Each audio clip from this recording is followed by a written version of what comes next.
Welcome back to Into the Chatterverse, where two gents share their 2 cents on pop media. I am Victor Dandridge, the hardest working man in comics. And I'm Bill, and I've seen all the Star Wars movies in the original form. On the big screen. I feel attacked. That's not even fair. I wasn't even born when the first two came out. That's not my problem. That's fair. That's so amazing. Okay, so this episode, we're going to do something kind of amazing. We are celebrating 25 years of some cinema here, and this all kind of sparked from a conversation we had a couple episodes ago where we were saying that Disney should have released a special presentation of Phantom Menace for a 25-year anniversary. And it got me thinking, 1999 was kind of a crazy year for movies, and we want to kind of talk about those movies that are celebrating 25 years of existing and kind of being surprised at the absolute diversity of movies that are here. Well, I know that I remember when two of these movies came out, I was like, yeah, I'll give them a shot, and I was really surprised at how much I enjoyed them. Okay. One being The Matrix. Okay. Which I was just like, Keanu Reeves. Like, sure. You're like, he's fine. Right. And I was really shocked by how well it was, but it's not all him. Let's put it that way. Lawrence Fishburne's excellent, and Hugo Weaving. It's fantastic. That's the first time I've ever recognized Hugo Weaving for doing anything. Even with Priscilla, Queen of the Desert, could not have told you that that's who that was. Not at all. And Joey Pants is always good bad guy. So God, I love Joey. And then the other one was The Mummy, which I wasn't taking seriously at all, which is exactly the way you should watch that movie. Absolutely. And I had so much fun with it. That's amazing. So it's funny. So both of those movies, I have a very strong memory of being here watching them. The Matrix, I saw for the second time in 24 hours here. Yeah.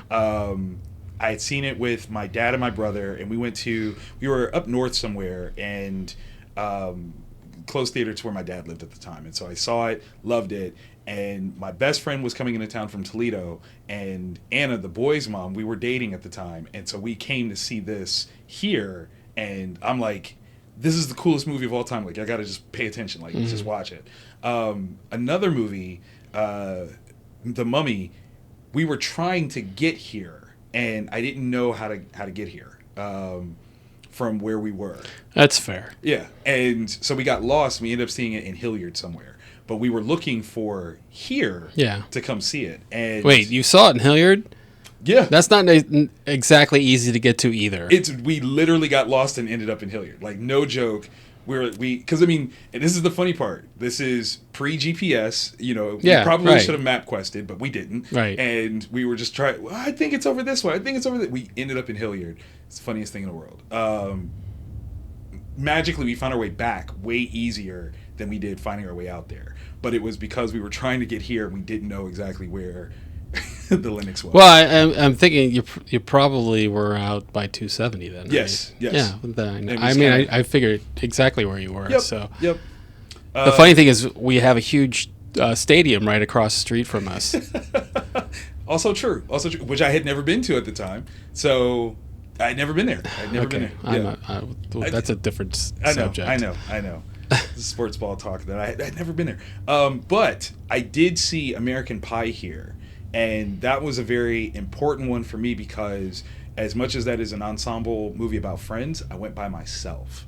And I was just in a particular place where I just didn't want to be involved with anybody. But I went, theater was packed. I sat next to this black couple. We were like all the way at the top because black people sit in the back. That's what we do.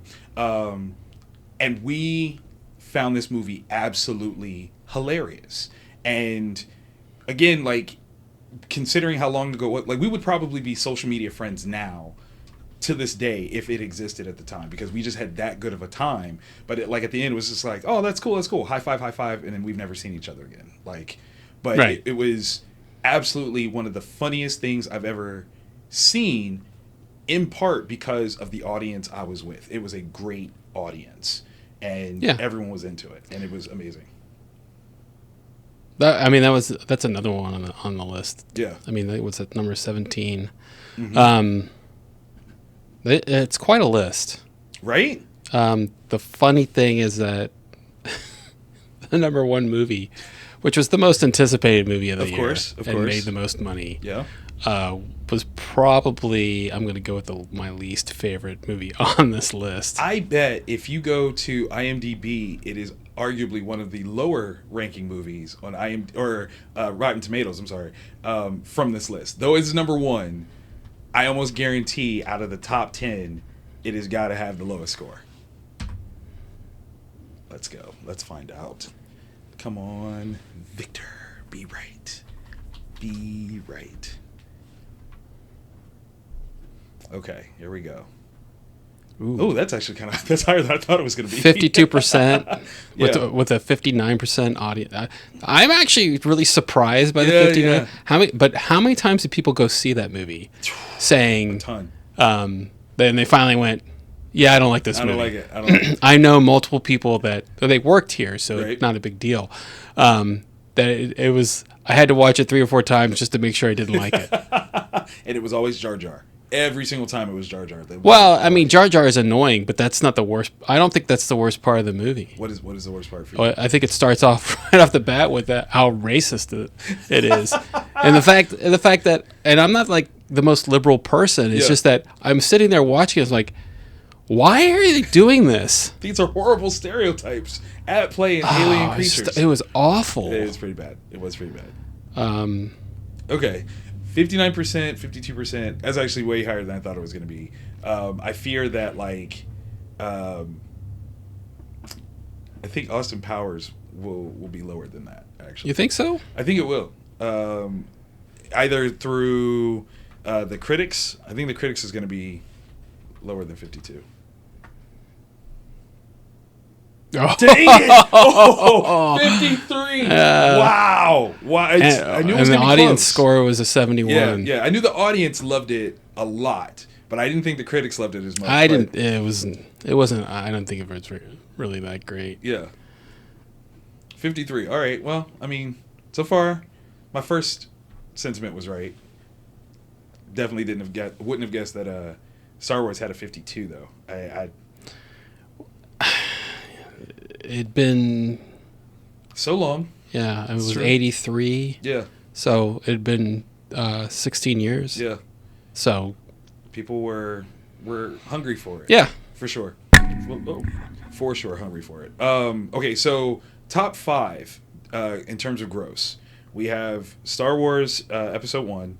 We have The Sixth Sense, Austin Powers 2, The Spy Who Shagged Me, Toy Story 2, and The Matrix. Do you hold that top 5 group in that order for movies that you liked? Just from the top 5? No. Okay. I mean, I probably would put Matrix as either 1 or 2, and The Mummy 1 or, those could swap. Yeah. Now, The Mummy is number 8 domestic or yeah, it's globally? number 8.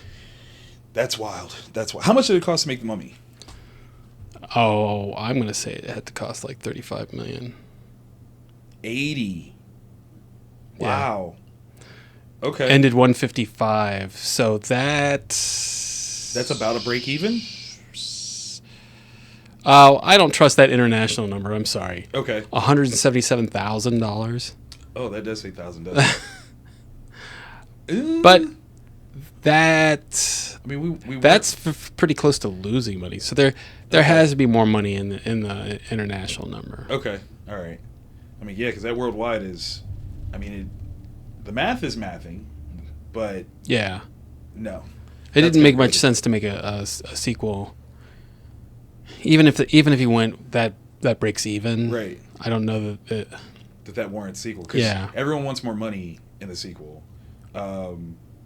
Right. For everyone that comes back, and pretty much everyone of note came back for the sequel. So that's a interesting one.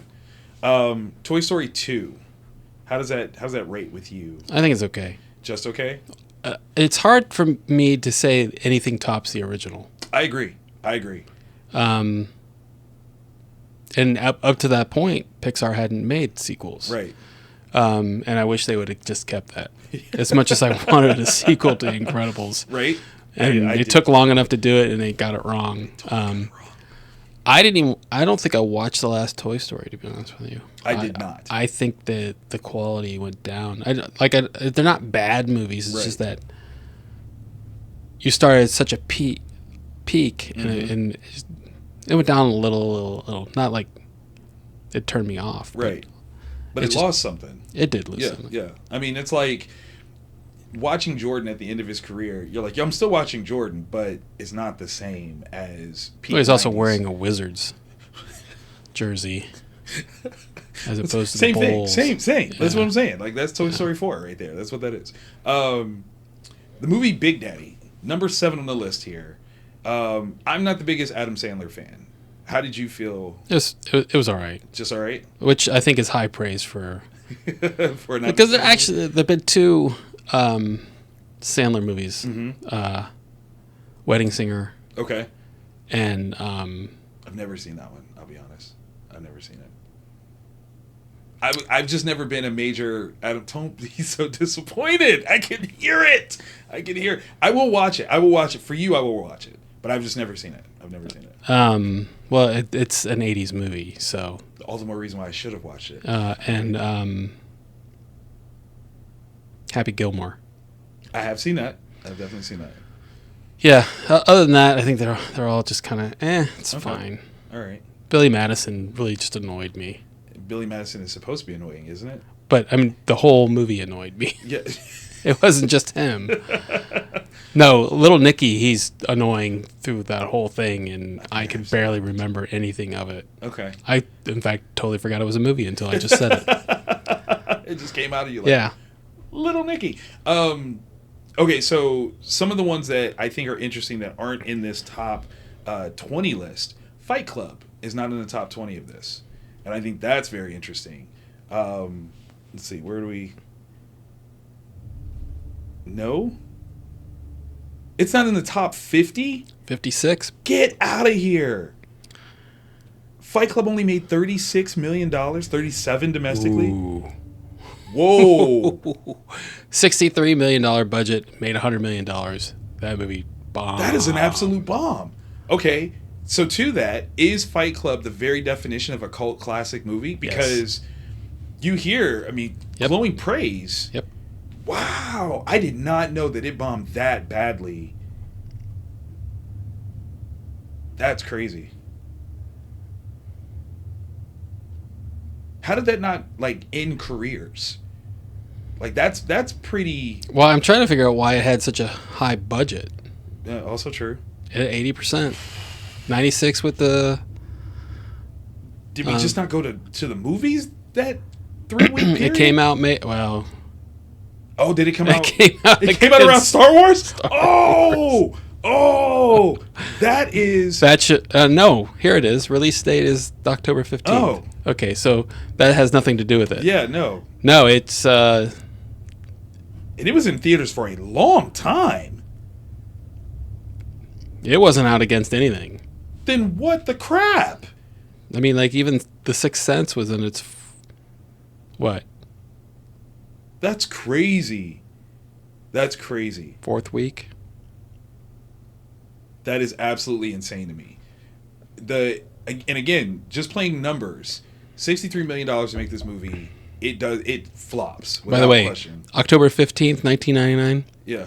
Episode 1 still in theaters. That's crazy. It's still making money. I almost want to... I mean, technically, does that count? Is it going up against no Fight Club?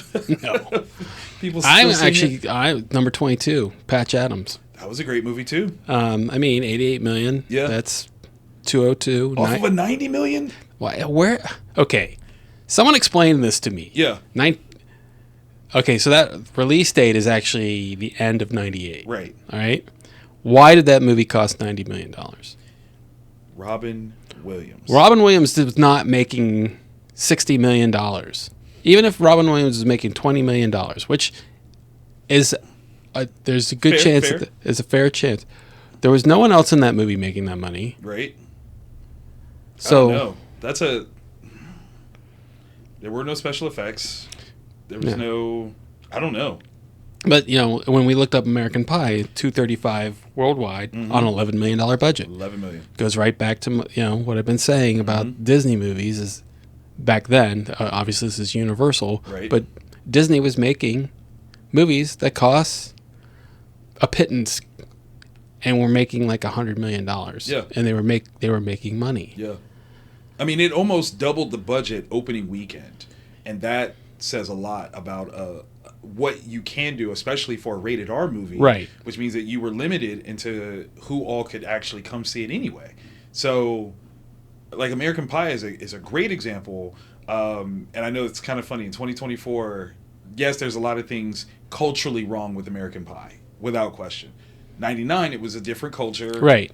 And the idea that it could make so much money that it spawned how many different sequels? I mean, we're talking National Lampoon level, like, sequels. Oh, there are so many straight-to-video right? or Netflix sequels to it. Yeah. Yeah. You've got Bandcamp. You've got, like, I think there's, 4 or 5 of the actual... There's 4 of the original. Yeah. 1, 2, 3, and Reunion. Right? And then in their wedding? Wedding's 3. Is that 3? Okay. Yeah. So, yeah, you got 4 of those. You got Bandcamp. You've got Stifler's little brother as a separate one. Yeah. Like... And there's one with girls. Yeah. The last one on That's right wild. to Netflix. That is wild. All right, so number 19, Shakespeare in Love. We were talking about this, how in the mix of things, so many of them are originals versus sequels. I qualify Shakespeare in Love as a reboot or remake because it is essentially Romeo and Juliet. Yeah, but what are you going to say about Mean Girls then? The new one? No, the original. As an adaptation? Yeah, I mean, it was adapted from Shakespeare as well. Are we calling that an adaptation of Shakespeare? That's everyone's talk. Really? Yeah. Of what? Which? I can't remember which one it is. All right. But it's they always say that it's taken from Shakespeare. I'm not against that because I want to say also in 99, 10 Things I Hate About You, which is The Taming of the Shrew. Yeah. Definitely takes from Shakespeare. I'll give it that all day, every day. But I don't know. I have a hard time with that because at this point you could say everything's based on everything. Also true. Well, let's be. You could say Rebel Moon is based on Star Wars. You'd be wrong, but you could say that. It's based on it. It's got no relevance whatsoever. But no, adaptation is one thing. Sequels are another, right? Yeah, right. So, like, out of the top 5, we have, 3 sequels, right? Yeah, so, technically a prequel. Sure. But it's, that follows. Right. Austin Powers and Toy Story 2. Right. And Matrix and Sixth Sense being the original. Right. And of those, Matrix has a sequel. Matrix is the only one that got a sequel. Yeah. Although Sixth Sense 2 Electric Boogaloo could still be coming out. I mean, Haley Joel Osment needs a check, I'm sure. Out of the top 10, The Mummy was a remake. Big Daddy's original, Runaway Bride is... That's original. Is that original? Yeah. Blair Witch. Which is original. But has sequels. Has sequels. And they're going to reboot it. I just saw a thing about that, too, that the original cast members are upset because they signed... they want residuals and all that kind of stuff. Yeah, I didn't read the article. People, you need to read your contracts. Read your contracts. Those are the things. Did Dogma come out in 99?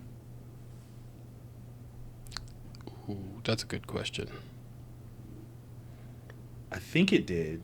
But just, again, another mix of... 28 million. Yeah. Yeah. Off of a budget of... I don't want to look. 10. 10. Yeah. Made 31. Yeah, it made its money. Yeah. Okay. I have a hard time believing that it made less than $500,000 internationally. It was highly contested. I just think that I'll give you that. Yeah. But also, I think that they still weren't taking international numbers as serious. I agree with that. And I know we didn't have China as a movie market at the time. So there's going to be a substantial... I would also never believe the China numbers. Really? Just you feel like they inflate it's state too. run. Oh, got you. No, that makes sense. For the record, I just want people to know that Bill just sipped from a Taylor Swift cup, and y'all can see it in the camera. It's free. Hey, I'm not mad. I'm just saying I was going to prove one day that you had it. That's all I'm saying. But no, I think this is a great showcase of like true diversity of movies for a calendar year. Yeah. And I've said for a while, like I thought '84 was probably one of the most, biggest and diverse movie years of all time. But now that I'm thinking about '99, I'm like, this is actually like a really great contender for the number of movies that are instant classics, cult, following, or just straight up bangers in the box office. '99 was a great year. Do you think that we were producing stuff like this because of the turn of the century? Were we in this millennial grind where we weren't sure? I mean, Y2K was a, theorized fear. Were we more like just openly active? Because I mean, I'm seeing like we're spread out throughout the year. Great stuff. Yeah, I just think that it just, it was lightning in a bottle. Okay. I mean, who would have guessed that Sixth Sense would have done that well? Literally put M. Night on the map. Yeah. And I mean, if you look at that number, it's 276. Once again, I'm not going to believe this. 276 domestic and 293 worldwide. Yeah. I'm not going to believe for a second that it only made $16 million. Right.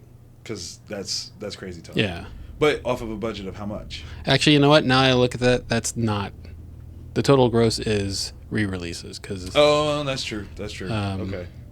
That makes more sense. 40 million? Okay. It goes up to 600. Yeah. So, yeah. Okay. No, this is a gross number. Yeah. 924. Worldwide? Yeah. I believe that. That's But, Matrix almost made $500 million. That's a lot back then. Whew. That is a ton, especially Absolutely. on a $63 million. See, now $63 million, I could understand that. Yes. It was effects heavy. They literally generated new technology to do it. Yeah. Makes sense. Which is the same thing you could say about that as well. Sure. If they made a Star Wars movie for $115 million today, people would go, where'd they cut the budget? Right. But that was, we were inflated at 115 in '99. That was huge. Literally almost stayed in theaters for a year. That's insane. Yeah, I mean that doesn't. If a movie stays out for 6 months. Now, that's newsworthy. Even like 5 years ago. 10 years ago, if it was 6 months out. I swore that Jurassic Park stayed in theaters for 2 years, or something close to that. If you include like traditional theaters as well as dollar theaters, I swear it was like 2 years.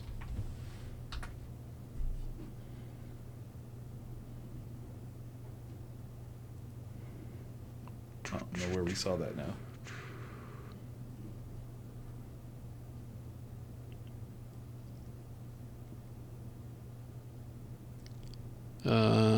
It doesn't say when it stopped. But if in that domestic, is that counting re-releases or no? Well, let's look. Yeah. When did it come out? June 10th. Yeah.